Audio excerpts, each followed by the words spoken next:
So it's a relatively straightforward bill, and would allow for people who have been previously incarcerated in prison who are now out and they're on parole to be able to vote during that parole period, that they would be educated about their right to vote, and that they would be given that right to vote. So it would be automatic support for that. For me, I'm in support of it. I come at it from a very scientific point of view. We have a system of corrections. The intention of it is rehabilitation. And the science shows that the faster someone reintegrates into society, the less the likelihood that they will recidivate, meaning that they will repeat a crime or do a new crime and end up back in the carceral system. And specifically, the right to vote, or being able to vote and actively voting, has a significant impact reducing the recidivism rate.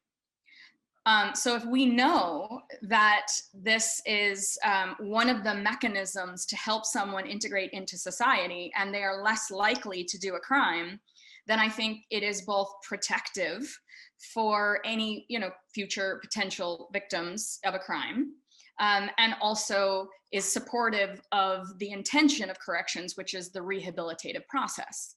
So it has the twofold effect, which is, for me, then a really obvious reason to support it. So there's two parts to that. There's is this bill designed to be a step in that direction? This bill is a standalone. So I respect that and supported this bill as it is. And then the second part of your question is whether or not I believe that people should have a right to vote, whether they are in or not in the carceral system. And again, I will go back to, for me, as what is always important is the science. And there are things in the prison system that we have shown increase the rehabilitation. So, for example, mental health support, which we need significantly, increased amount of mental health programming. Anger management, job training, ways for people to feel like they are reintegrating in a way that is healthy. All of those things exist inside the carceral system already.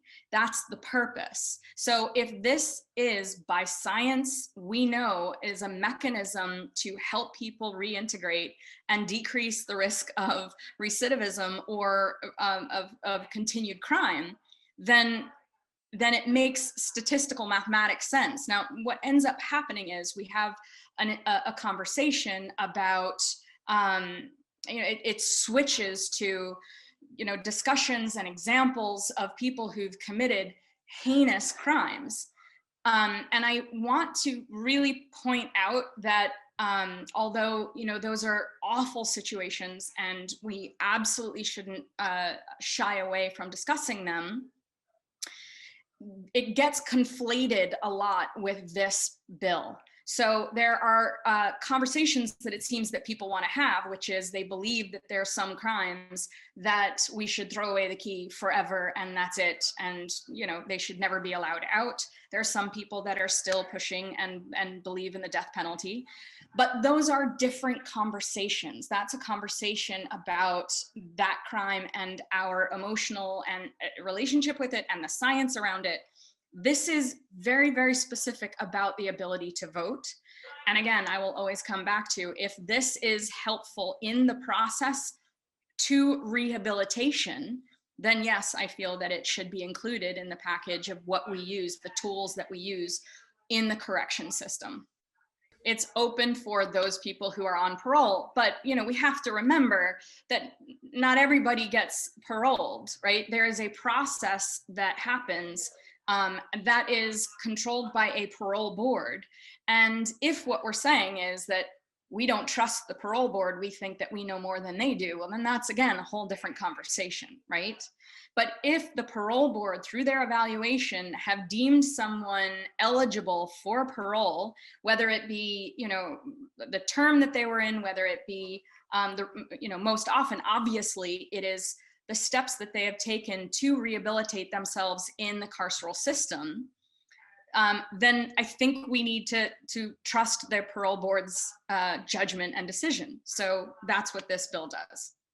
Why is this so dramatically different than, you know, being able to, you know, drive a car or go to school or, you know, work or have children or whatever, right? Why is this so incredibly unique? And I think from what I am seeing and from what I'm hearing, there is a feeling that, and certainly a feeling that gets stronger as the crime that someone committed gets stronger, that they fundamentally are different as a person. And in some cases, from some of the conversations I'm hearing, they're lesser of. I don't believe that to be the case. I do believe that rehabilitation is possible. And I do believe that, you know, judging someone for the rest of their lives for the worst mistake of their lives that could have been 50, 60 years ago, and saying, there is no hope for you. You literally can never change. That defines you for the rest of your life. I don't think that that's appropriate. That is the point of the corrections process and the rehabilitation of that process. And the ability to vote is to participate in who represents you. And I feel that everybody should have that right. I don't agree that it should be considered a privilege. I think that it should be a right of being a resident of the United States.